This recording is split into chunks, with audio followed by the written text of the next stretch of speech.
ایک واقعہ سنا دیتا ہوں. حضرت مولانا حضرت امام مالک رحمۃ اللہ علیہ کے شاگرد تھے حضرت امام شافعی رحمۃ اللہ علیہ. امام مالک رحمۃ اللہ علیہ نے امام شافعی کو اپنے گھر دعوت دی اور اپنے گھر اپنی بیٹیوں سے کہا، جو بڑی اللہ والی تھی آپ کی بیٹیاں، محدث تھیں،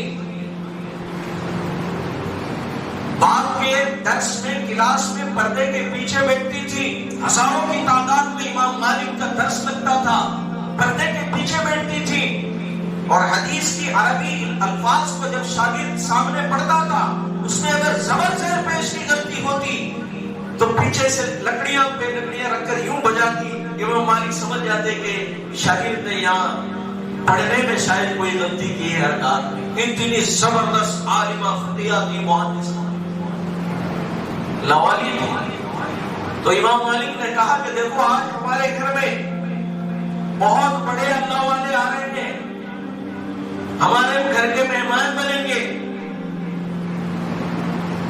تو ان کا استقبال کی تیاری کی گئی. اور بیٹیوں نے کھانا لا کر لگا دیا اس کمرے میں جہاں مہمان ٹھہریں گے. امام شافعی دسترخوان لگا دیا، کھانا رکھ دیا، مصلی بچھا دیا، لوٹے میں تمبل میں لا کر پانی رکھ دی کہ رات کو تو تہجد تو پڑھیں گے. آج کوئی مہمانوں کے لیے ایسا انتظام کرتا ہے کیا؟ باہر سے دروازے لگا دیتا ہے، پھر کھانا کھلا کے جب سلاتا ہے تو کہتے ہیں پھر صبح ملیں گے 9-10 بجے انشاءاللہ. جب تک مرتا رہو بیچارے مجھے کہتا ہی نہیں کہ نماز میں ملیں گے، تو خود بھی نہیں پڑھتا ہے، اس کو کیا بولے گا نماز پڑھنے، اور مصلی کیا رکھے گا. کہتے ہیں جب امام شافعی رحمۃ اللہ علیہ تشریف لائے، اب اتنے بڑے اللہ والے، ان کے ہر عمل کو تو ہم بھی دیکھتے ہیں کہ اللہ والے آتے ہیں تو ان کا عمل کیسا ہوتا ہے، تاکہ اس کے مطابق ہم بھی اپنی اصلاح کریں. تو کھانا رکھ دیا، چلی گئی، اور امام مالک رحمۃ اللہ علیہ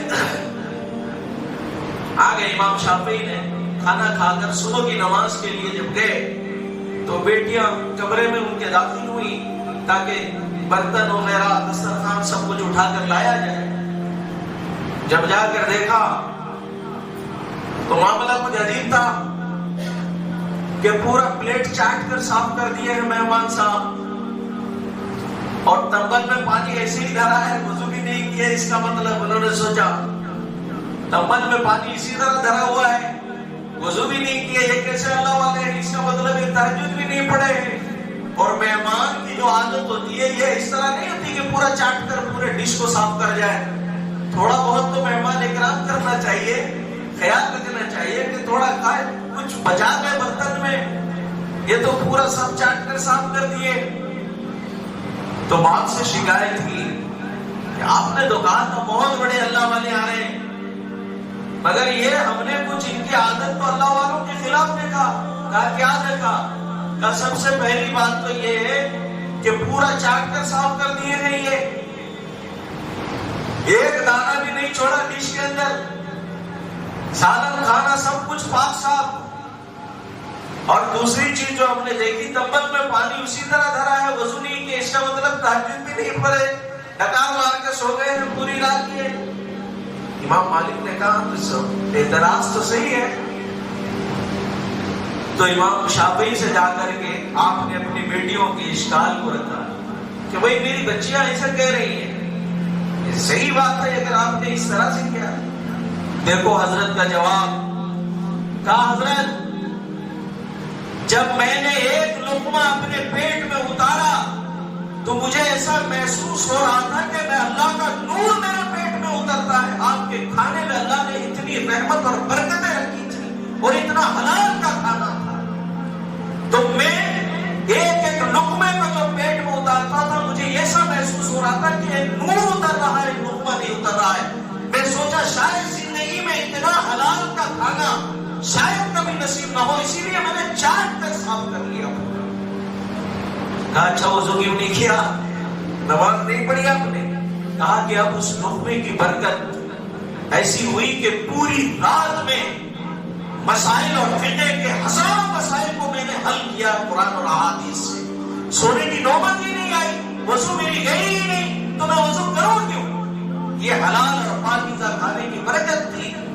ان کو احساس ہوتا تھا جب یہ حلال کی کمائی پیٹ میں اتارتے تھے تو پتہ چل جاتا تھا کہ اعمال میں اضافہ ہو رہا ہے. جب حرام کا اتارتے تھے تو اس کی نحوستوں کو محسوس کر لیتے تھے کہ عمل سے دوری ہو رہی ہے. ہم تو کمائی میں نہ حرام دیکھتے نہ حلال دیکھتے, ہم تو حرام دیکھ کر بھی اسے پیٹ میں اتارتے ہیں, تو دل کے اندر نورانیت کہاں رہے گی؟